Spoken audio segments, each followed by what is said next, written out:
ಆ ಶಿವನ ದೇವಿಗೆ ಆರಾಧನಾ ಮಾಡೋ ಪದ್ಧತಿ ನೂರಾರು ವರ್ಷದಂಥ ಒಂದು ಸಂಸ್ಕೃತಿ ಬಂದಿದೆ. ನಾ ಯಾಕೆ ಭಾಗವಹಿಸ್ತಾ ಇದೆ ಅಂದರೆ, ಒಂದು ನಮ್ಮ ಕರ್ನಾಟಕದಲ್ಲೇ ಏನು ನಾನು ಇಡೀ ಕನ್ಯಾಕುಮಾರಿ ಹಿಡ್ಕೊಂಡು ಹಿಮಾಲಯವರೆಗೆ ನಾನು ಪಾದಯಾತ್ರೆ ಮಾಡಿದಾಗ ನಮ್ಮ ಕರ್ನಾಟಕ ಎಷ್ಟು ಸುಂದರ, ಶಾಂತ, ಸರಳ ಸ್ವಭಾವ ಜನ ಇದ್ದಾರೆ, ಅಷ್ಟು ಎಲ್ಲಿಯೂ ಇಲ್ಲ. ಒಮ್ಮೆ ಒಬ್ಬ ಮನುಷ್ಯನ ಬರ್ತಾನ, ಧರ್ಮಸ್ಥಳ ಧರ್ಮಾಧಿಕಾರಿ ಅಲ್ಲಿ ಧರ್ಮಾತ್ಮಗಳ ಮ್ಯಾಗ ಆರೋಪ ಮಾಡ್ತಾನೆ. ಒಂದಲ್ಲ ಎರಡಲ್ಲ, ನೂರಾರು ಕೊಲೆ ಮಾಡಿದಾನ, ನೂರಾರು ಬಲಾತ್ಕಾರ ಮಾಡಿದಾನ. ಈ ರೀತಿಯಲ್ಲೇ ಜರಕರ್ತ ಈ ರೀತಿಯಲ್ಲಿ ಆಕ್ಷೇಪಣೆ ಮಾಡಿ ಅಂದಾಗ ಯೂಟ್ಯೂಬ್ದಾಗ ನಾವು ಸುಮ್ಮನೆ ಕೊಂಡಬೇಕಾ? ನಾವು ಬಳಿ ಹಾಕಬೇಕಾ? ಇವರೆಲ್ಲ ಗಪ್ಶಪ್ ನೋಡ್ಕೋತ ಕೊಂಡಬೇಕಾ? ಯಾ ಮನುಷ್ಯ ಒಂದು ಇರ್ಬಿ ಸಕ್ಕಟ್ಟು ತನ್ನ ಜೀವನದಲ್ಲಿ ಕೊಲೆ ಮಾಡುವಂಥ ಭಾವನಾ ಹುಟ್ಟುವುದಿಲ್ಲ. ಆ ಮನುಷ್ಯನ ಮ್ಯಾಗ ಮರ್ಡರ್ ಮಾಡುವಂಥ ಆರೋಪ ಮಾಡಿದಾಗ ನಾವು ಸುಮ್ಮನೆ ಎಷ್ಟು ದಿವಸ ಕೊಂಡಬೇಕಾ? ಯಾಕೆ ಆರೋಪ ಮಾಡ್ತಾ ಇದ್ದಾರೆ? ಒಂದು ಆತಂಕವಾದಿ ಶುದ್ಧ 300 ಮರ್ಡ್ರೆ ನಮ್ಮ ಕರ್ನಾಟಕದಾಗ ಇಲ್ಲಿ ಕಂಡು ಬಂದಿಲ್ಲ. ಅಂಥ ಮಹಾನ ಇದ್ದಂಥ ಧರ್ಮಾತ್ಮಗಳ ಮ್ಯಾಗ ಇವರು ಆರೋಪ ಮಾಡಿದಾಗ ನಮಗೇನು ಸಹನ ಆಗೋದಿಲ್ಲ.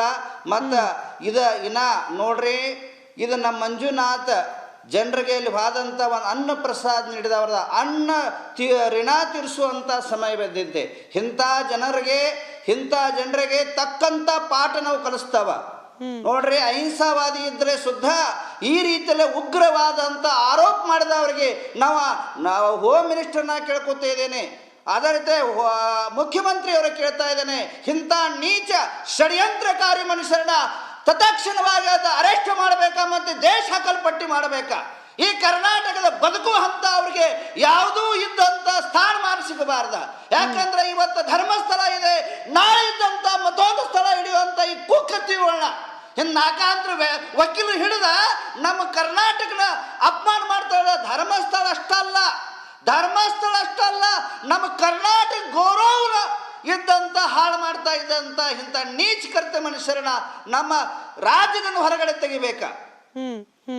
ಮಾತಾಡ್ತೀನಿ ಸ್ವಾಮೀಜಿ. ಕೆಲವರು ಹೇಳ್ತಾರೆ, ಈಗ ಬ್ರೇಕ್ ಇಂದ ವಾಪಸ್ ಬಂದು ಇಲ್ಲಿ SIT ತನಿಖೆಗೆ ವಿರುದ್ಧ ಯಾರು ಮಾತಾಡ್ತಿಲ್ಲ. SIT ತನಿಖೆ ಆಗಬಾರ್ದು ಅಂತ ವೀರೇಂದ್ರ ಹೆಗಡೆ ಅವರು ಕೂಡ ಬಯಸಿದ್ದಾರೆ, ಇವತ್ತು ಕೊಟ್ಟ ಸಂದರ್ಶನದಲ್ಲಿ ಹೇಳಿದ್ದಾರೆ. ಆದ್ರೆ ತನಿಖೆ ನಡೀತಾ ಇರಬೇಕಾದ್ರೆ ಅದ್ರ ಪಕ್ಕದಲ್ಲಿ ನಿಂತು ಬಿಟ್ಟು ಡೆಲಿಬ್ರೇಟ್ ಆಗಿ ವೀರೇಂದ್ರ ಹೆಗಡೆ ಅವ್ರ ಬಗ್ಗೆ, ಧರ್ಮಸ್ಥಳ ದೇವಸ್ಥಾನದ ಬಗ್ಗೆ ಇವ್ರ ವಿರುದ್ಧ ಮಾತನಾಡ್ತಾ ಇರುವವರನ್ನ ಕಡಿವಾಣ ಹಾಕಬೇಕು ಸರ್ಕಾರ. ಈ ನಿಟ್ಟಿನಲ್ಲಿ ತ್ವರಿತಗತಿಯಲ್ಲಿ ಆಕ್ಷನ್ ಯಾಕೆ ತಗೊಳ್ತಿಲ್ಲ ಅನ್ನೋ ಪ್ರಶ್ನೆ. ಈಗ ಒಂದು ಕೇಸ್ ರಿಜಿಸ್ಟರ್ ಆಗಿದೆ ತಿಮ್ಮರೋಡಿ ಅವರ ವಿರುದ್ಧ. ಯಾವುದದು ಕೇಸ್, ಎಷ್ಟು ಸೀರಿಯಸ್, ವಕೀಲರಿದ್ದಾರೆ, ಅವ್ರ ಹತ್ರನೇ ಕೇಳಿ ತಿಳ್ಕೊಳ್ಳೋಣ. ಬ್ರೇಕಿಂತ ಮುಂಚೆ ಬಾಲನ್ ಅವರು ನಮ್ಮ ಡಿಬೇಟ್ನಿಂದ ಎದ್ದೋದ್ರು. ಹಾಗಾಗಿ ಮತ್ತೊಮ್ಮೆ ರಿಕ್ವೆಸ್ಟ್ ಮಾಡ್ಕೊಳ್ತಿದ್ದೀನಿ, ಇರುವವರು ತಮ್ಮ ಸಮಯದಲ್ಲಿ ಮಾತನಾಡಿ, ಬೇರೆಯವರ ಅಭಿಪ್ರಾಯಕ್ಕೆ ಗೌರವ ಕೊಡಿ, ನಿಮ್ಮ ಅಭಿಪ್ರಾಯಗಳು ಜನರವರೆಗೂ ರೀಚ್ ಆಗೋ ರೀತಿಯಲ್ಲಿ ಸಹನೆಯಿಂದ ವರ್ತಿಸಿ ಅಂತ ಹೇಳಿ. ಭವ್ಯಗೌಡ ಅವರೇ, ವ್ಯವಸ್ಥಿತ ಷಡ್ಯಂತರ, ವ್ಯವಸ್ಥಿತ ಪಿತೂರಿ ಆರೋಪ ಮಾಡ್ತಿದ್ದಾರೆ. ಬಟ್ ಇದಕ್ಕೆ ಪೂರಕವಾದ ಸಾಕ್ಷ್ಯಗಳಾಗ್ಲಿ ಅಥವಾ ಇದಕ್ಕೆ ಸಂಬಂಧಪಟ್ಟಂತೆ ಒಂದು ಅಧಿಕೃತವಾದ ದೂರಾಗ್ಲಿ ಯಾರು ಆರೋಪ ಮಾಡ್ತಿದ್ದಾರೆ ಅವ್ರ ಕಡೆಯಿಂದ ಬರ್ತಿಲ್ಲ. ಷಡ್ಯಂತ್ರ ಆಯ್ತಪ್ಪ, ಒಪ್ಪೋಣ, ಆದ್ರೆ ಇದಕ್ಕೊಂದು ಅಫಿಷಿಯಲ್ ಆಗಿ ದೂರು ಅಂತ ಹೇಳಿ ದಾಖಲಾಗಬೇಕಲ್ಲ. ಇದಕ್ಕೆ ಫಸ್ಟ್ ನಾನಿಲ್ಲಿ ಯಾರನ್ನ ಅಂದರೆ, ಇದರ ಹಿಂದೆ ಒಂದು ದೊಡ್ಡ ಜಿಹಾದಿ ಸಂಘಟನೆ ಕಾರ್ಯ ಮಾಡ್ತಾ ಇದೆ ಅಂತ ನಾನು ಹೇಳ್ತೇನೆ. ಎಲ್ಲಿಂದ ಶುರುವಾಯಿತು ಅಂದರೆ ಸಮೀರನ್ ವಿಡಿಯೋದಿಂದ ಶುರುವಾಯಿತು. ಆ ಸಮೀರನ್ ವಿಡಿಯೋ ಯಾವ ಥರ ಅಂದರೆ, ನಮ್ಮ ಹಿಂದೂಗಳ ಅವ್ರಿಗೆ ಗೊತ್ತು ಇದುವರೆಗೂ ಸಹ ಹಿಂದೂಗಳನ್ನು ಭಾವನಾತ್ಮಕವಾಗಿಯೇ ನಮ್ಮನ್ನು ಈ ದೇಶವನ್ನು ಇವತ್ತು ಆಳ್ತಾ ಇರೋದು. ಹಾಗೆ ಎಷ್ಟೋ ದುಷ್ಟಶಕ್ತಿಗಳು ಆಳ್ತಾ ಇರೋದನ್ನೇ ನಮ್ಮ ಭಾವನಾತ್ಮಕ ಭಾವನೆಗಳನ್ನು ಹಿಡ್ಕೊಂಡು ನಾಟಕ ಮಾಡಿಕೊಂಡೇ ಆಳ್ತಾ ಇರೋದು. ಈಗ ನಾವು ನೋಡಿದ್ದೇವೆ, ಸಣ್ಣ ಸಿಂಗಣಾಪುರ ಆಯಿತು, ಅಲ್ಲಿಯೂ ಹೆಣ್ಣು ಮಕ್ಕಳನ್ನೇ ತಗೊಂಡು ಬಂದರು. ಆಮೇಲೆ ಶಬರಿಮಲೆ ಆಯಿತು, ಅಲ್ಲಿಯೂ ಸಹ ಹೆಣ್ಣು ಮಕ್ಕಳನ್ನೇ ತಗೊಂಡು ಬಂದರು. ಎಲ್ಲಿಯೂ ಒಂದು ಕ್ರಿಯೇಟ್ ಮಾಡಿದರು. ಕೊನೆಗೆ ಯಾವ ಥರ ಅಂತ ಹೇಳಿದ್ರೆ, ಈ ಸುಜಾತಾ ಭಟ್ ನನಗೊಬ್ಳು ಮಗಳಿದ್ಲು ಅಂತ ಈಗ ಎಲ್ಲ ಎನ್ಕ್ವೈರಿ ಮಾಡಿದಾಗ ಗೊತ್ತಾಗ್ತಾ ಇದೆ, ಅವಳಿಗೆ ಮಗಳೂ ಇಲ್ಲ, ಏನೂ ಇಲ್ಲ. ಅವಳು ಒಬ್ಳು ಕ್ರಿಯೇಟಿವ್. ಅವಳ ಸ್ವಂತ ಅಣ್ಣ ಹೇಳಿದಾಳೆ ಅವಳಿಗೆ ನಕ್ಸಲ್ ಜೊತೆಗೆ ಸಂಬಂಧ ಇತ್ತು ಅಂತ ಹೇಳಿ. ಹಾಗಾಗಿ ನಾನಿವತ್ತು ಕರ್ನಾಟಕ ರಾಜ್ಯ ಸರ್ಕಾರಕ್ಕೆ ಆಗ್ರಹ ಮತ್ತೆ ವಿನಂತಿ ಕೂಡ ಮಾಡ್ಕೊಳ್ತೇನೆ, ಇದು ತನಿಖೆ ಆಗಬೇಕು. ಯಾಕಂತ ಹೇಳಿದ್ರೆ ಲಕ್ಷಾಂತರ ಕೋಟ್ಯಾಂತರ ಹಿಂದೂಗಳ ಧಾರ್ಮಿಕ ಭಾವನೆಗೆ ತನಿಖೆ ಆಗ್ತಾ ಇದೆ, ಅದರ ಜೊತೆಗೆ ಒಂದಷ್ಟು FIR ಗಳು ಕೂಡ ಲಾಡ್ಜ್ ಆಗ್ತಾ ಇದೆ. ಇದನ್ನ ಬಿಟ್ಟು ಏನು ಮಾಡಬೇಕು? ತನಿಖೆ ಪೂರ್ತಿ ಆಗೋವರೆಗೂ ಅರೆಸ್ಟ್ ಮಾಡಬೇಕು. ಸಮೀರನ ಇವತ್ತು ಹೊರಗೆ ಬಿಟ್ಟಿದ್ದಾರೆ, ಸುಜಾತಾ ಭಟ್ ಇವತ್ತು ಹೊರಗಿದ್ದಾಳೆ. ಬುರುಡೆ ಏನ್ ಹಿಡ್ಕೊಂಡ್ ಬಂದಿದ್ದಾರನ್ನ ಅದನ್ನ ಕ್ರಿಯೇಟ್ ಮಾಡಿದವ್ರು ಯಾರು? ಆ ವಿಡಿಯೋ ಅವನೊಬ್ಬ ಸಮೀರನ್ ಹಿನ್ನೆಲೆ ನೋಡಿದ್ರೆ ಅವನೊಬ್ಬ ಸಾಮಾನ್ಯ ಕುಟುಂಬದಿಂದ ಬಂದಿದ್ರು. ಅವನು ವಿಡಿಯೋ ಮಾಡಿ ಆ ಥರ ಎಲ್ಲ ಕ್ರಿಯೇಟ್ ಮಾಡ್ತಾನೆ ಅಂತ ಹೇಳಿದ್ರೆ ಒಂದೊಂದು ವಿಡಿಯೋ ಇದು ಮಾಡ್ಲಿಕ್ಕೆ ಎಷ್ಟೆಲ್ಲ ಖರ್ಚಿದೆ, ಅವನಿಗೆ ಫಂಡ್ ಎಲ್ಲಿಂದ ಬಂತು? ಪ್ರತಿ ದಿನ ಒಂದೊಂದು ವಿಡಿಯೋ ಮಾಡ್ತಾನೆ. ಒಂದು ಇಮೇಜ್ ಸ್ವಲ್ಪ ಈ ಮಾಮೂಲಿ ಎಡಿಟ್ ಮಾಡಬೇಕಾದ್ರೆ 50,000 ರಿಂದ 60,000 ಬೇಕು. ಕರ್ನಾಟಕದಲ್ಲಿ ಅಂತವ್ರು ಅವನಿಗೆ ಎಲ್ಲಿ ಸಿಕ್ಕಿದ್ರು, ಇದೆಲ್ಲ ಮಾಹಿತಿ ಎಲ್ಲಿ ಸಿಕ್ಕಿತು, ಇದನ್ನ ಅವ್ರು ಎಲ್ಲಿ ಷಡ್ಯಂತರ ಮಾಡಿದ್ದಾರೆ, ಇದ್ರ ಹಿಂದೆ ದೊಡ್ಡ ಷಡ್ಯಂತರ ಇದೆ. ಯಾಕಂತ ಹೇಳಿದ್ರೆ ನಾವು ಎಷ್ಟು ದಿವಸ ತಣ್ಣಗೆ ಸುಮ್ಮನೆ ಕೂತ್ಕೊಳ್ಳೋದು? ಇವತ್ತು ಇಡೀ ವಿಶ್ವದಲ್ಲಿ ನಮ್ಮ ಪವಿತ್ರ ಕ್ಷೇತ್ರದ ಬಗ್ಗೆ ಮಾತಾಡ್ತಾ ಇದ್ದಾರೆ ಅಂತ ಹೇಳಿದ್ರೆ ನಾವು ನೋಡ್ಬೇಕಾಗಿದೆ. ಹಾಗಾಗಿ ಫಸ್ಟ್ ಇವರನ್ನ ಕರ್ನಾಟಕ ರಾಜ್ಯ ಸರ್ಕಾರ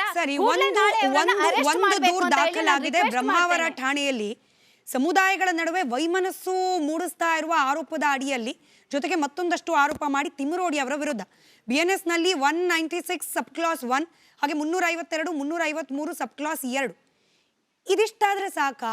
ಈಗ ದಾಖಲಾಗಿರುವ ಕೇಸ್ನ ಗಂಭೀರತೆ ಎಂಥದ್ದು?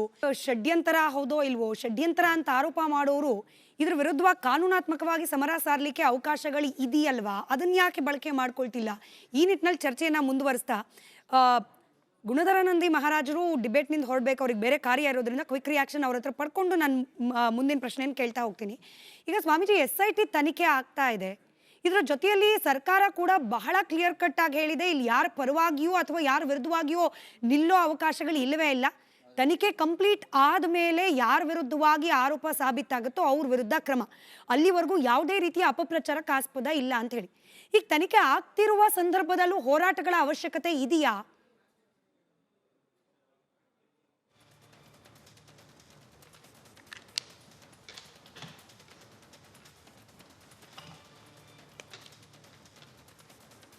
ಧ್ವನಿ ತಲುಪ್ತಾ ಇದೆ ಅಂತ ಭಾವಿಸ್ತೀನಿ.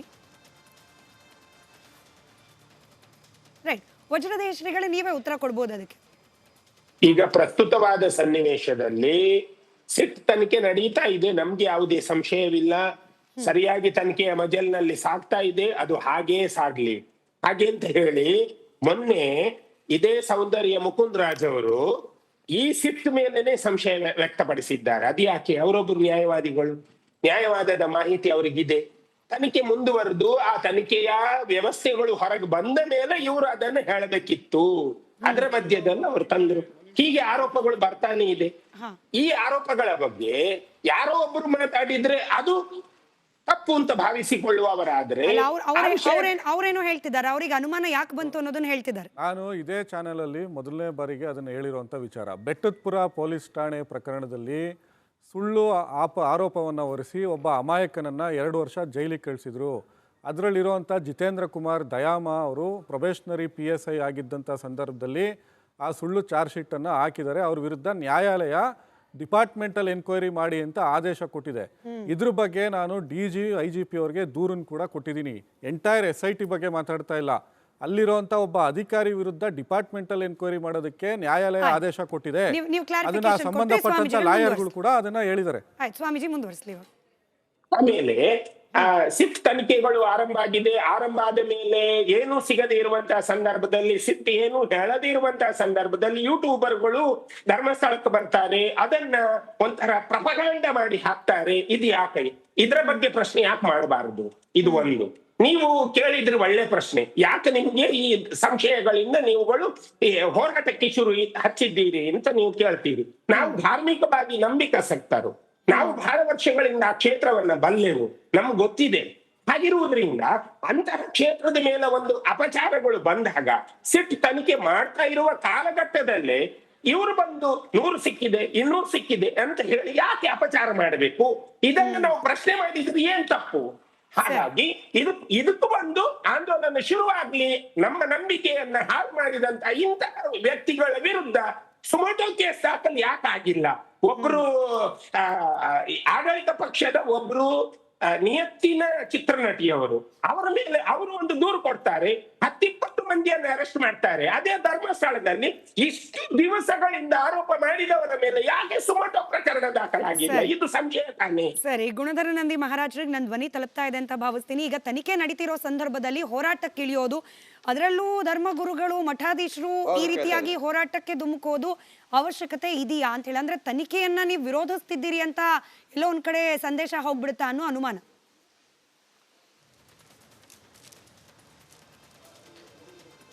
ಮೊದಲಾಗಿ ನಾನು ತನಿಖೆಯ ಸ್ವಾಗತ ಮಾಡಿದ್ದೇನೆ. SIT ತನಿಖೆ ಒಳ್ಳೆ ನಡೀತಾ ಇದೆ, ಅದ್ರ ಬಗ್ಗೆ ಏನೂ ಅನುಮಾನ ಇಲ್ಲ. ಒಂದನೇ ವಿಷಯ. ಎರಡನೇ ವಿಷಯ, ಇಟ್ಟ ಧಾರಾಕಾರ ಮಳೆಯಲ್ಲಿ ಆ ಧರ್ಮಸ್ಥಳದಲ್ಲಿ ತನಿಖೆ ಅಧಿಕಾರಿಗಳು ಒಳ್ಳೆ ಆತ್ಮೀಯದಿಂದ ಒಳ್ಳೆ ರೀತಿಯಲ್ಲಿ ಸುಸೂತ್ರವಾಗಿ ತನಿಖಾ ನಡೆಸ್ತಾ ತುಂಬ ಸಂತೋಷ. ನಮ್ಮ ಅಧಿಕಾರಿಗಳಿಗೆ ಅಭಿಮಾನ ಇದೆ, ಸ್ವಾಭಿಮಾನ ಇದೆ.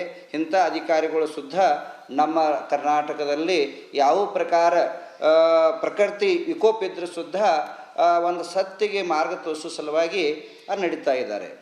ಆದರೆ ಮನುಷ್ಯರಿಗೆ ಭಾವನಾಗ ನೋವು ತಂದಿದೆ. ಒಂದು ತಿಂಗಳು ನಮ್ಮ ವರ್ಷದಲ್ಲಿ ಶಿವನ ಆರಾಧನೆ ಮಾಡೋ ತಿಂಗಳಂದರೆ ಈ ಶ್ರಾವಣ ಮಾಸ.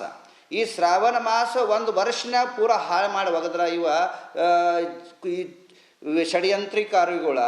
ಆದ ಕಾರಣ ಜನ ರೋಷಿಗೆ ಇದ್ದಾವೆ, ನವ ರೋಷಿಗೆ ಇದ್ದಾವೆ. ಮತ್ತೊಂದು ನಾವು ಅಲ್ಲಿ ಒಂದೊಂದು ಅನ್ನ ತುತ್ತು ತಿಂದು ಬೈಂದವ ಮಂಜುನಾಥ್ನ ಅದ್ರ ಋಣ ತೀರಿಸೋ ಸಮಯ ಬಂದಿದೆ. ಆದ ಕಾರಣ ಇದು ಸರಿಯಾಗಿ ಜನ ನೋಡ್ರಿ, ಲಕ್ಷಗಟ್ಟಲೆ ಜನ ಆಂದೋಲನದಾಗ ಬೈಂದಾರ. ಒಂದು ಯಾವುದು ಗೌರ್ಮೆಂಟದ ಯಾವುದೂ ಪ್ರಕಾರ ಧಿಕ್ಕಾರ ಮಾಡಿಲ್ಲ, ಯಾವುದೂ ತನಿಖೆ ವಿರುದ್ಧ ಯಾರೂ ಕುಕ್ಕಾರ ಹೆಕ್ಕಿಲ್ಲ. ಮೌನ ಮೆರವಣಿಗೆ ಎಲ್ಲ ಕಡೆ ಮಾಡ್ತಾ ಇದ್ದಾವೆ. ಇನ್ನು ಮೌನ ಮೆರವಣಿಗೆ ಮಾಡೋದು ಭೀ ನಿಮಗೆ ತನಿಖೆ ವಿರುದ್ಧ ಅರ್ಸ್ತಾ ಅಂದರೆ ಐತಿ ಭಾರತ ಬಿಟ್ಟು ನಮ್ಮ ಮತ್ತಿಲ್ಲಿ ಹೋಗ್ಬೇಕಾ? ನಮ್ಮ ಅಧಿಕಾರ, ನಮ್ಮ ಹಕ್ಕ. ತಪ್ಪಾದರೆ ಹೇಳೋದು ನಮ್ಮ ಕರ್ತವ್ಯ. ಷಡ್ಯಂತ್ರಿಕಾರ ವಿರುದ್ಧ ಷಡ್ದು ನಿರೋಧ ನಮ್ಮ ಧರ್ಮ. ಮತ್ತೊಂದು, ನೀನು ಹೋಮ್ ಮಿನಿಸ್ಟರ್ ಕಡೆ ಭಾಳ ಅಪೇಕ್ಷೆ ಮಾಡ್ಕೊಂಡೀನಿ. ಹೋಮ್ ಮಿನಿಸ್ಟರ್ ಕಡೆ ಅಪೇಕ್ಷೆ ಮಾಡ್ಕೊಂಡೀನಿ, ಮುಖ್ಯಮಂತ್ರಿ ಕಡೆ ಅಪೇಕ್ಷೆ ಮಾಡ್ಕೊಂಡೀನಿ. ನಾನು ಏನಂದರೆ ಇದ್ದಂಥ ಅವರು ಮಧ್ಯಂತರ ವರದಿ ಮಾಡಬೇಕಂತೇಳಿ ಅಪೇಕ್ಷೆ ಇತ್ತ. ಪೂರ್ಣ ಸರ್ಕಾರವ ನಮ್ಮ ಕಡೆ ಎಲ್ಲರೂ ಜಗತ್ತೆಲ್ಲ ನೋಡ್ತಾ ಇತ್ತ, ಪರಂತು ಅದು ಮಾಡಲಿಲ್ಲ. ತುಂಬ ನೋವು ತಂದಿದೆ. ಆದ ಕಾರಣ ಈ ಷಡ್ಯಂತ್ರ ಮಾತ್ರ ಕರ್ನಾಟಕ ಅಲ್ಲ, ಅನ್ಯ ರಾಜ್ಯಗಳ ಹತ್ರ ಸಂಬಂಧ ಇದೆ, ಅನ್ಯ ದೇಶದಿಂದ ಸಂಬಂಧಕ್ಕೆ ಕಂಡು ಬರ್ತಾ ಇದೆ. ಆದ ಕಾರಣ ನಾನು ಇವತ್ತು ಮಧ್ಯಾಹ್ನ 4 ಗಂಟೆಗೆ ದೇಶದಾದಂಥ ಅಮಿತ್ ಶಾ ಅವರಿಗೆ ಲೆಟರ್ ಕರೆದ. ಒಂದು 25 ಸನ್ಯಾಸಿಗಳ ನಿಯೋಗ ಹೋದು ಇದ್ದಂಥ ಈ ಥರದಲ್ಲಿ ತಾವು ಭಾಗವಹಿಸಬೇಕಾ. ಆಮೇಲೆ ಈ ಷಡ್ಯಂತ್ರಕಾರಿ ಜನ ಇದ್ದಾರಲ್ಲ ಅವ್ರನ್ನ ಇದ್ದಂಥ ಸರಿಯಾಗಿ ಅವ್ರು ಪಾಠ ಕಲಿಸಬೇಕು. ಯಾಕಂದರೆ ಇವತ್ತು ಧರ್ಮಸ್ಥಳ ಇದೆ, ನಾಳೆ ಮತ್ತೊಂದು ಸ್ಥಳ ಇದೆ. ಆದ ಕಾರಣ ಒಂದು ಈ ದೊಡ್ಡ ಷಡ್ಯಂತ್ರ ಇದೆ. ಈ ಷಡ್ಯಂತ್ರ ಸೂಕ್ಷ್ಮ ಷಡ್ಯಂತ್ರ ಅಲ್ಲ, ದೊಡ್ಡ ಷಡ್ಯಂತ್ರ ಇದೆ. ಈ ದೊಡ್ಡ ಷಡ್ಯಂತ್ರ ಕೇಂದ್ರ ಹಸ್ತಕ್ಷೇಪ ಮಾಡಬೇಕಂತೇಳಿ ನಂದು ರಿಕ್ವೆಸ್ಟ್ ಇದೆ. ಇವತ್ತು ನಾನು ಲೆಟರ್ ಕಳಿಸಿದ್ದೇನೆ, ಅವರು ಸಮಯ ಕೇಳಿದ್ದೇನೆ. ಸಮಯ ಬಂದಾಗ ಇಡೀ ಕರ್ನಾಟಕ ಮುಖ್ಯವಾದಂಥ ಅನೇಕ ಸಂತ ಮಹಾತ್ಮಗಳದಿಂದ ನಾವೊಂದು ನಿಯೋಗ ಹೋದ ಕೇಂದ್ರಗ ಅಮಿತ್ ಶಾ ಅವ್ರಿಗೆ ಭೇಟಿಯಾಗಿ ಇದ್ದಂಥ ಯಾರು ಷಡ್ಯಂತ್ರಕಾರಿ ಇದ್ದಾರೋ ಅವ್ರ ಷಡ್ಯಂತ್ರಕಾರಿ. ಯಾಕಂದರೆ ಗೋರ್ಮೆಂಟ್ಗೆ ಸಾಕಷ್ಟು ಅನೇಕ ಮಂದಿ ಹೇಳ್ತಾ ಇದ್ದಾರ, ಹಳ್ಳಿಯಿಂದ ಹೇಳ್ತಾ ಇದ್ದಾರ, ಗಲ್ಲಿಂದ ಹೇಳ್ತಾ ಇದ್ದಾರ, ಪ್ರತಿ ಒಂದು ರಾಜ್ಯದ ತಾಲೂಕಾದಿಂದ ಹೇಳ್ತಾ ಇದ್ದಾರ. ಷಡ್ಯಂತ್ರ ಮ್ಯಾಗ ಆರೋಪಿಗೆ ಬಂಧನ ಮಾಡ್ರಿ. ಆದರೆ ನಮ್ಮ ಸರ್ಕಾರ ಯಾವ ಪ್ರಕಾರ ಆಕ್ಟಿವ್ ಆಗ್ತಾ ಇಲ್ಲ. ನಿನ್ನೆ ವಿಧಾನಸಭಾದಾಗ ಸ್ವತಃ ಗೃಹ ಮಂತ್ರಿ ಹೇಳ್ರು, ನಾ ಏನು ಗಪ್ಕೊಂಡಿಲ್ಲ. ಆದರೆ 24 ತಾಸು ಆದರೆ ಯಾವ ಪ್ರಕಾರ ಕ್ರಮ ವಹಿಸ್ತಾ ಇಲ್ಲ. ಆದ ಕಾರಣ ನಾನು ಕೇಂದ್ರಗೆ ಮನವಿ ಮಾಡ್ಕೊತಾ ಇದ್ದೇನೆ, ನೀವು ಸರಿಯಾಗಿ ಇದ್ದಂಥ ದುಷ್ಟ ಶಕ್ತಿನ ಈ ಸಂಹಾರ ಮಾಡಬೇಕಾ. ನವರಾತ್ರಿ ಬರ್ತಾ ಇದೆ, ನವರಾತ್ರಿದಲ್ಲೇ ಇದ್ದಂಥ ಮಹಾನ್ ಯಜ್ಞ ಇದ್ದಂಥ ಈ ದುಷ್ಟ ಶಕ್ತಿನ ವಿನಾಶ ಆಗಬೇಕಂತೇಳಿ ಭಾವನಾ ಬೇಡ್ಕೊತೀನಿ. ಸರಿ, ಧನ್ಯವಾದ ಗುರುಗಳೇ. ಇಷ್ಟೊತ್ತು ರಿಪಬ್ಲಿಕ್ ಕನ್ನಡದ ಜೊತೆಯಲ್ಲಿ ಮಾತನಾಡಿದ್ದಕ್ಕೆ. ಸೂರ್ಯಮುಖಂದವರೇ, ಷಡ್ಯಂತ್ರ ಅನ್ನೋ ಅನುಮಾನಕ್ಕೆ ಕಾರಣಗಳೇನು? CT ರವಿ ಅವರು ಹೇಳ್ತಾರೆ, ನೋಡಿ DMK ಹಾಗೆ ಕಾಂಗ್ರೆಸ್ ಅಲಯನ್ಸ್, ಹೀಗಾಗಿ ಶಶಿಕುಮಾರ್ ಸೆಂಥಿಲ್ ಅವರು ಅದ್ರ ಹಿಂದೆ ಇರಬಹುದು ಅನ್ನೋ ಅನುಮಾನಕ್ಕೆ ನಮಗೆ ಇದಕ್ಕೇನೆ ಅನುಮಾನ ಬರ್ತಾ ಇರೋದು ಅಂತ ಹೇಳಿ. ಅದರ ಜೊತೆಯಲ್ಲಿ ಭರತ್ ಶೆಟ್ಟಿ ಅವರು ಹೇಳ್ತಾರೆ, ಅಲ್ಲಿನ ದಕ್ಷಿಣ ಕನ್ನಡದ ಸ್ಥಳೀಯ SP ಅವರು ಬ್ರೈನ್ ಮ್ಯಾಪಿಂಗಿಗೆ ಕೋರ್ಟಲ್ಲಿ ಅರ್ಜಿ ಸಲ್ಲಿಸಿರ್ತಾರೆ, ಅದ್ರ ಹಿಯರಿಂಗ್ ಬರಬೇಕು ಅನ್ನೋ ಅಷ್ಟೊತ್ತಿಗೆ ಇಲ್ಲಿನ ರಾಜ್ಯ ಕಾಂಗ್ರೆಸ್ ಸರ್ಕಾರ ಇದ್ದಕ್ಕಿದ್ದ ಹಾಗೆ SIT ರಚನೆ ಮಾಡಿಬಿಡುತ್ತೆ. ಆ SIT ರಚನೆಯ ತರಾತುರಿಯಲ್ಲೂ ಕೂಡ ಅನುಮಾನ. ಇನ್ನು ಇದೇ ಪ್ರಕರಣದ ಮುಂದುವರೆದ ಭಾಗ ಅನ್ನೋ ರೀತಿಯಲ್ಲಿ ಕೇಳೋಕೆ ಸಿಗ್ತಾ ಇರುವ ಸುಜಾತಾ ಭಟ್ ಅವರ ಆರೋಪ. ಸುಜಾತಾ ಭಟ್ ಅವರ ಸ್ವಂತ ಸಂಬಂಧಿ ಹೇಳ್ತಾರೆ ಆಕೆಗೆ ನಕ್ಸಲ್ ಜೊತೆಯಲ್ಲಿ ಸಂಬಂಧ ಇತ್ತು. ಹಾಗೆ ಈ ತಿಮರೋಡಿ ಅವರು ಹಾಗೆ ಮಟ್ಟಣ್ಣನವರವರು ವ್ಯವಸ್ಥಿತವಾಗಿ ಕೆಲ ಮಾಧ್ಯಮಗಳನ್ನ ಪ್ರತಿಕ್ರಿಯೆ ನೀಡೋದ್ರಿಂದ ನಿರ್ಬಂಧ ಅವ್ರಿಗೆ ಅವರೇ ವಿಧಿಸ್ಕೊಂಡ್ಬಿಟ್ಟಿದ್ದಾರೆ. ಕೆಲ ಮಾಧ್ಯಮಗಳಿಗೆ ಮಾತ್ರ ರಿಯಾಕ್ಟ್ ಮಾಡ್ತಿದ್ದಾರೆ. ನಿಮಗೂ ಗೊತ್ತು ಯಾವ ಮಾಧ್ಯಮಕ್ಕೆ ರಿಯಾಕ್ಟ್ ಮಾಡ್ತಿದ್ದಾರೆ. ಇದೆಲ್ಲವನ್ನ ಗಮನಿಸಿ ಕನೆಕ್ಟಿಂಗ್ ದ ಡಾಟ್ಸ್ ಅಂತ ಮಾಡಿದಾಗ ಷಡ್ಯಂತ್ರ ಇದೆ, ಅದರಲ್ಲೂ ಷಡ್ಯಂತ್ರ ಬಹಳ ವ್ಯಾಪಕವಾಗಿ ಹಬ್ಬಿದೆ ಅನ್ನೋ ಅನುಮಾನ ಬರೋದ್ರಲ್ಲಿ ತಪ್ಪೇನಿದೆ? ಅಲ್ಲ, ಆ ರೀತಿ ಸಿ ಟಿ ರವಿ ಅವರು ಹೇಳೋವಂಥದ್ದು ಇದೆಯಲ್ಲ, ಕಾಂಗ್ರೆಸ್ ಸರ್ಕಾರ ಇದೆ, ಆಮೇಲೆ ಶಶಿಕಾಂತ್ ಸೆಂಥಿಲ್ ಅವರು DMK ಜೊತೆ ಇದ್ದಾರೆ, ಈ ಥರದ್ರಿಂದ ಈ ಅನುಮಾನ ಬರ್ತಾ ಇದೆ ಅಂದರೆ ಈಗ ಸಿ ಟಿ ರವಿ ಅವ್ರ ಮೇಲೂ ಅನುಮಾನ ಬರುತ್ತೆ. ಸಿ ಟಿ ರವಿ ಅವರು ಈ ಥರ ಹೇಳಿಕೆ ಕೊಡೋದಕ್ಕೆ ಅವ್ರಿಗೆ ಇದೊಂದು ಮಿತ್ರ ಪಕ್ಷ ಶಿವಸೇನೆ ಅಥವಾ ಇನ್ನೊಬ್ರು ಯಾರೋ ಅವ್ರಿಗೆ ಫಂಡಿಂಗ್ ಮಾಡಿರ್ಬೋದು, ಅಥವಾ ತಮಿಳ್ನಾಡಿನಲ್ಲಿ ಅಣ್ಣಾಮಲೈ ಬಂದ್ಬಿಟ್ಟು ಸಿ ಟಿ ರವಿಗೆ ದುಡ್ಡು ಕೊಟ್ಟಿರ್ಬೋದು, ನೆಕ್ಸ್ಟ್ ತಮಿಳ್ನಾಡು ಎಲೆಕ್ಷನ್ ಬರ್ತಾ ಇದೆ, ಈ ರೀತಿ ಆರೋಪ ಮಾಡುವಂತ ಹೇಳಿರ್ಬೋದು ಅಂತ ಹೇಳ್ಬೋದಲ್ಲ. ಈ ರೀತಿ ಜವಾಬ್ದಾರಿಯುತವಾದಂಥ ಸ್ಥಾನದಲ್ಲಿರೋರು ಕಪೋಲ ಕಲ್ಪಿತ ಕಥೆಗಳನ್ನ ಹೇಳ್ಬಾರ್ದು. ಆಮೇಲೆ ಇದನ್ನ ಒಂದು ನಿಮಿಷ ಹೇಳ್ಬಿಡ್ತೀನಿ, ಅಲ್ಲ ಸುಜಾತ ಭಟ್ ಆಮೇಲೆ ಬರ್ತೀನಿ. ಸೊ ಇದನ್ನ SIT ಮಾಡೋದ್ರ ಬಗ್ಗೆ ಹೇಳಿದ್ರಲ್ಲ, ಇದನ್ನ DC ಅವರು ಇದನ್ನ ಹಾಕಿದ್ರು, ಬ್ರೈನ್ ಮ್ಯಾಪಿಂಗ್ ಹಾಕಿದ್ರು, ಅಷ್ಟರೊಳಗೆ ಸರ್ಕಾರ SIT ಮಾಡ್ಬಿಡ್ತು ಅಂತ. SIT ಮಾಡಿರೋದಕ್ಕೆ ಕಾರಣ ಏನು ಅಂತ ಹೇಳ್ಬಿಟ್ಟು ನಿನ್ನೆ ಸದನದಲ್ಲಿ ಹೋಮ್ ಮಿನಿಸ್ಟರ್ ಕ್ಲಾರಿಫೈ ಮಾಡಿದ್ದಾರೆ. ಮಹಿಳಾ ಆಯೋಗದ ಅಧ್ಯಕ್ಷರು ಬರ್ದಿರುವಂತ ಪತ್ರದ ಆಧಾರದ ಮೇಲೆ SIT ಆಗಿರೋದೇ ಹೊರತು ಬೇರೆ ಅವ್ರು ಹೇಳಿದ್ರು ಇವ್ರು ಹೇಳಿದ್ರು ಅನ್ನೋದ್ರ ಮೇಲೆ ಅಲ್ಲ. SIT ರಚನೆ ಕೂಡ ಅದ್ರ ಮೇಲೆ ಆಗಿರುವಂತದ್ದು. ನೀವು SIT ಆರ್ಡರ್ ಕಾಪಿನ ತೆಗೆದು ನೋಡಿದ್ರೆ ನಿಮಗೆ ಗೊತ್ತಾಗುತ್ತೆ. ಸೊ ಅದನ್ನ ಕೂಡ ಅರ್ಥ ಮಾಡ್ಕೊಳ್ಳದೆ ಇರೋಷ್ಟು ದಡ್ರು ನಮ್ಮ ಶಾಸಕರುಗಳಿದ್ದಾರೆ BJP ಅವರು ಅಂತ ನಾನು ಅನ್ಕೊಂಡಿರ್ಲಿಲ್ಲ. ತುಂಬಾ ಬುದ್ಧಿವಂತರಿದ್ದಾರೆ. ಡಾಕ್ಟರ್ ಅಶ್ವಥ್ ನಾರಾಯಣ್ ತರದವ್ರು ಇದ್ದಾರೆ, MBBS ಮಾಡಿದವರು, LLB ಮಾಡಿದವರು ಎಲ್ಲ ಇದ್ದಾರೆ ಅದರಲ್ಲಿ. ಯಾಕೆ ಅವ್ರಿಗೆ ಕನ್ನಡ ಓದಕ್ ಬರಲ್ಲ ಅನ್ನೋದು ನನಗೆ ಅರ್ಥ ಆಗ್ತಾ ಇಲ್ಲ. ಸೊ ಈ ರೀತಿ ಅಪಪ್ರಚಾರವನ್ನ ಸರ್ಕಾರದ ವಿರುದ್ಧ ಮಾಡೋದು ನಿಲ್ಲಿಸ್ಬೇಕು. ಇನ್ನ ನೀವು ಮಹೇಶ್ ಶೆಟ್ಟಿ, ತಿಮ್ರೋಡಿ, ಗಿರೀಶ್ ಮಟ್ಟಣ್ಣನವರು ನನಗೆ ವೈಯಕ್ತಿಕವಾಗಿ ಪರಿಚಯ ಇಲ್ಲ. ನಾನು ಅವ್ರ ಪರವಾಗಿ ಹಿಂದಿಂದನೂ ಮಾತಾಡಿಲ್ಲ, ಈಗಲೂ ಮಾತಾಡಲ್ಲ, ಮುಂದೆನೂ ಮಾತಾಡಲ್ಲ. ನನ್ನ ಆರಂಭಿಕ ನೀವು ಚಾನಲಿಗೆ ಕರೆದಾಗಿಂದನೂ ನಾನು ಇರೋವಂಥದ್ದು ನ್ಯೂಟ್ರಲ್ ಸ್ಟ್ಯಾಂಡಲ್ಲೇ ಇದ್ದೀನಿ. ಸೊ ಅದನ್ನ ಎರಡೂ ಕಡೆಯವರು ಈ ರೀತಿಯಾದಂಥ ಸಿ ಟಿ ರವಿ ಹೇಳೋವಂಥದ್ದು ಮಾಡಬಾರ್ದು, ಈ ಥರ ತಿಮ್ರೋಡಿ ಅವರು ಹೇಳೋವಂಥದ್ದು ಮಾಡಬಾರ್ದು. ನಿನ್ನೆ ಇಡೀ ಸದನದಲ್ಲಿ ಸರ್ಕಾರಕ್ಕೆ ಅಗೌರವ ಮಾಡುವಂಥ ಕೆಲಸ ಆಗೋಯ್ತು. ಹರೀಶ್ ಪೂಂಜಾ ಮಾತಾಡಿರೋದನ್ನ ತಿಮ್ರೋಡಿ ಮಾತಾಡಿದ್ದಾರೆ ಅನ್ನೋ ಚರ್ಚೆ ಆಗಿ ಈ ಥರದ್ದು ಒಂದು ಇದೆಲ್ಲ ಚರ್ಚೆಗಳು. ವಾಟ್ಸಪ್ ಯೂನಿವರ್ಸಿಟಿ ಇದನ್ನ ನಂಬಕ್ ಹೋಗ್ಬಾರ್ದು ಅನ್ನೋದು ಒಂದನೇದು. ಅದಾದ ನಂತರ ಇನ್ನೊಂದು ನಿಮಿಷ ಈಗ ಈ ಷಡ್ಯಂತ್ರ, ಈಗ ಅವರು ಗುರುಗಳು ಅಮಿತ್ ಶಾ ಅವರಿಗೆ ಪತ್ರ ಬರೆದು ತುಂಬಾ ಒಳ್ಳೆ ಕೆಲಸ ಮಾಡ್ತಿದ್ದಾರೆ. ಇವತ್ತು ಜಿಹಾದಿ ಶಕ್ತಿಗಳಿದ್ದಾರೆ, ನಕ್ಸಲೈಟ್ರು ಇದ್ದಾರೆ ಅಂತ ಹೇಳಿದ್ರಲ್ಲ, ತನಿಖೆ ಆಗಲಿ. ಹೆಂಗೆ ಜಿಹಾದಿ ಶಕ್ತಿ ಅಲ್-ಖೈದಾ ಇದ್ದಾರಾ, ಲಷ್ಕರ್-ಇ ತೋಬಾ ಬಂದಿದ್ದಾರಾ, ಅಥವಾ ಈಗ ಪಹಲ್ಗಾಮ್ ದಾಳಿ ಮಾಡಿದ್ರಲ್ಲ ಆ ಭಯೋತ್ಪಾದಕರೇನಾದ್ರೂ ಇದ್ರ ಹಿಂದೆ ಇದ್ದಾರಾ?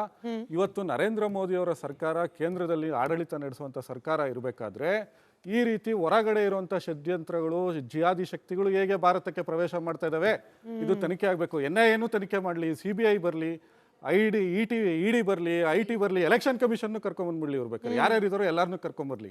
ಈ ವಿಚಾರ ಇವತ್ತು ಕೇಂದ್ರ ಸರ್ಕಾರದ ಒಬ್ಬ ಪ್ರತಿನಿಧಿಗಳಾಗಿ ಜಿಹಾದಿ ಶಕ್ತಿಗಳು, ನಕ್ಸಲಿಸಂನ ನಾವು ನಾಶ ಮಾಡಿದೀವಿ ಅಂತ ಹೇಳ್ತಾ ಇದೀವಿ. ಕರ್ನಾಟಕದಲ್ಲೂ ಇಲ್ಲ, ಕೇಂದ್ರ ಸರ್ಕಾರನೂ ಮಟ್ಟ ಹಾಕಿದೆ. ಇಂತಹ ಸಂದರ್ಭದಲ್ಲಿ ಈ ರೀತಿ ಆರೋಪ ಇದೆಯಲ್ಲ ತೀರಾ ಗಂಭೀರವಾದ್ದು. ಭಾರತದ ಆಂತರಿಕ ಭದ್ರತೆಗೆ ನಿಜವಾಗ್ಲೂ ಇದು ಗಂಭೀರವಾದಂತ ಸವಾಲು.